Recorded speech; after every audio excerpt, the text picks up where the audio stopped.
Svi u porodici Deviloglu sedaju u Hančerin letnjikovac kako bi čuli šta ona ima da kaže. Hančer se obraća svom bratu Čemilu da je njihova majka jutros nestala i da su njene stvari pronađene na plaži. Čemil začuđeno gleda u Hančer, a ona ga tada otvoreno pita da li on ima veze sa tim, jer je saznala šta je pokušavao da uradi kada je pronašao Esmu. Džihan govori Hančer da nije u redu da tako okrivljuje Čemila, koji očigledno nema veze sa tim, a on se nasmeši govoreći da ga sestra krivi za ono što nije uradio, kao da je zaboravila kakav je njen brat. On govori da jeste pokušao da je se reši, ali nije uspeo, jer je to ipak njihova majka, ali žena koja je davno nestala od njih. Čemil kreće iz dvorišta vile, a Hančer trči za njim, pitajući kako mu nije žao ni u ovoj situaciji, a on odgovara da je davno završio sa tim, a i Hančer će ako se Esma ovog puta ne vrati. Nakon što Hančer ode za Čemilom, Mukader govori da je Čemil sve rekao kao što jeste, a Džihan joj govori da obrati pažnju kako će pričati pred Hančer, jer je ova tema veoma osjetljiva. Uveče Metin dolazi kući, a Gusu mu otvara vrata i prenosi odmah dve vesti. Prva vest je da je Hančerina majka nestala, a druga vest je da je danas bila kod Sinem u sobi i vidjela da ona pretražuje na laptopu papire za razvod braka. Metin govori da je za Gusum ovo nova vest što se tiče Sinem, jer on već zna istinu. Također navodi da nije svaka tema za nagradu, već je nekada bolje i da ćuti. Mukader odmah govori Gusum i Olgi da postave večeru, jer ima mnogo toga da ispriča Metinu. Ona počinje sa tim kako je Hančerina majka nestala, ali to Metina ne zanima previše. Metin pita Sinem kako je, a ona govori da je dobro. Mukader dodaje da se Sinem ovih dana posebno ponaša, ali da ne zna šta stoji iza ovoga. U međuvremenu Hančer sedi u sobi i plače, govoreći da kogod je namestio njenoj majci da ode je za nju najveći neprijatelj, ne znajući da je to Džihan. Džihan u svojoj kancelariji razmišlja o tome kako je Esma možda ovo namjerno učinila, jer on ne može pogledati svoju ženu u oči, zato što je on kriv za ovo što se desilo, ali obećava da neće ona biti ta koja je zadala posljednji korak, već on. Džihan u tom trenutku izlazi napolje i zove Silu na telefon, zato što moraju hitno da popričaju. Ona mu govori da dođu u Enginovu kuću, jer se on neće vraćati večeras, što Džihan i uradi. Džihan govori Sili da su stvari njene majke Esme pronađene na obali mora, ali da se pored tog mesta nalaze stene. On se nada da Esma nije ništa učinila sebi, a Sila ga pita, zar nije on trebao da joj kaže da ode iz njihovih života. Džihan govori da jeste, ali nije znao šta je ta žena spremna da uradi. Sila pita kako je Hančer, a Džihan govori da se ne osjeća dobro i da krivi svog brata. Sila dodaje da je za sve krivac Džihan koji je upetljao svoje prste ovde, ali tada neko zvoni na vrata. Sila otvara, to je policija koja traži izjavu od nje u stanici. Sila se vraća kod Džihana u dnevni boravak, govoreći da je policija došla, a on joj kaže da ni slučajno ne pominje da zna da joj je Hančer sestra.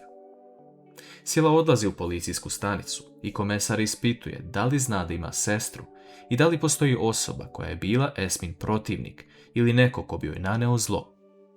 Sila govori da je skoro saznala da ima sestru, ali ne zna ko je to, a na drugo pitanje govori da Esma nema nikoga ko bi joj naneo zlo, ali se možda osjećala bespomoćno. Ona navodi da je možda bolest uticala na takvu odluku, ali još uvijek niko nema podataka o Esmi. Sila izlazi napolje i tamo vidi Džihana koji je čeka i priča sa Hančer na telefon. Ona ga pita gde je, a Džihan govori da će brzo doći kući i mora prekinuti.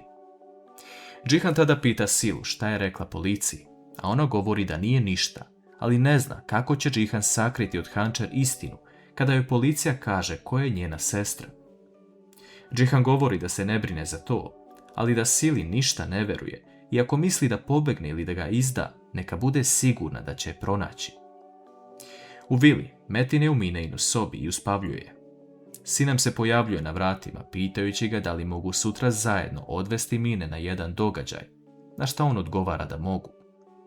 On kasnije odlazi u svoju sobu i razmišlja o tome šta mu je Duran rekao. Metin sumnja na Hančer da je kriva za ovo, jer se Sinem počela ponašati lepo prema Metinu i ne zna odakle se stvorilo razmišljanje za razvod braka. Hančer kuca na vrata sobe kako bi pitala Metina da li zna gdje je Džihan. Metin govori da ne zna i usput govori Hančer da mu je žao što se to desilo sa njenom majkom. Hančer odlazi, a Metin ostaje sam sa svojim razmišljanjem o tome kako mora smisliti igru protiv Hančer.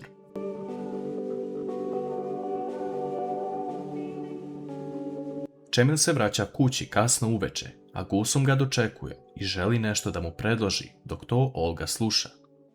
Gulsum predlaže Čemilu da makar kaže Hančer za ono što se desilo, ali Čemil je prekida, govoreći da neće ništa reći jer se ništa nije desilo.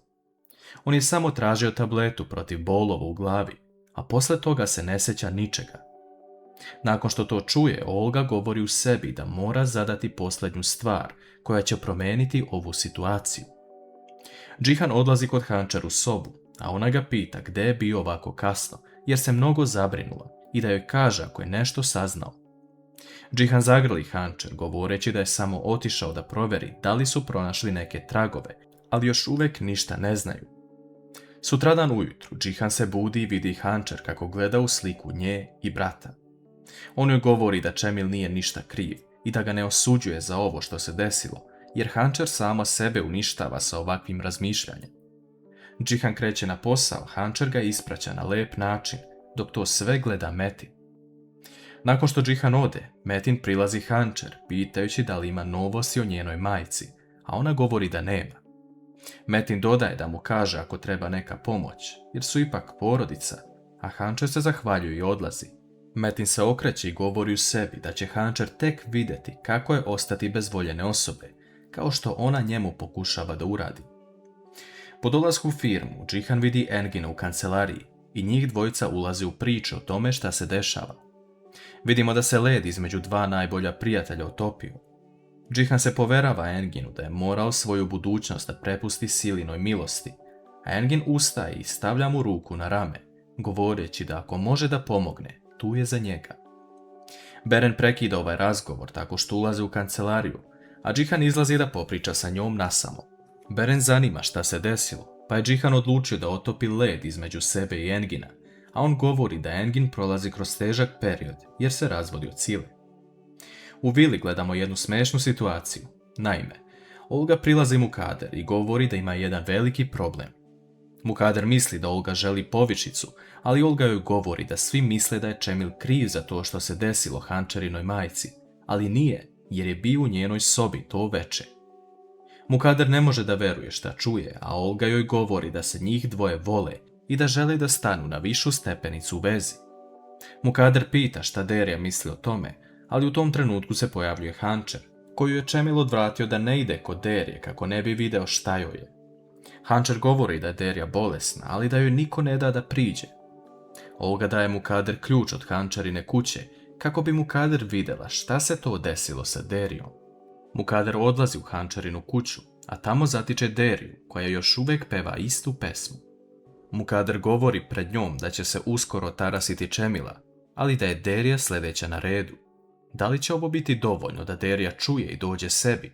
I šta će to Metin uraditi Hančer? Ostanite uz nas.